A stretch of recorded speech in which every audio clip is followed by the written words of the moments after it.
Hello guys, welcome back to my channel. তোমাদের সাথে share করতে চলে এলাম আরো একটা ছোট্ট ভিডিও। আজ বানিয়ে দেখাবো চকলেট আইসক্রিম দিয়ে সুন্দর একটা শরবতের রেসিপি। চকলেট আইসক্রিমের শরবতটি বানানোর জন্য প্রথমেই মিক্সচার মেশিনে আইসক্রিম, আমসত্ত্ব, মিশ্রি আর জেমস চকলেট দিয়ে ভালোভাবে মিক্স করে নিতে হবে। তারপর গ্লাসের মধ্যে বেশ কয়েকটা বরফের টুকরো, সামান্য পরিমাণ জলজিরা, সামান্য পরিমাণ চাট মশলা দিয়ে আইসক্রিমের মিশ্রণটি ঢেলে দিতে হবে।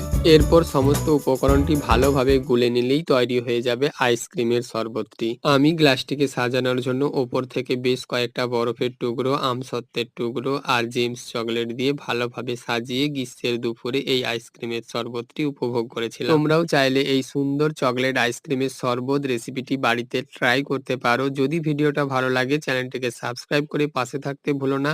দেখা হবে আবার অন্য কোনো ভিডিওতে। ততদিন সবাই খুব ভালো থাকো, সুস্থ থাকো। Tata, bye bye.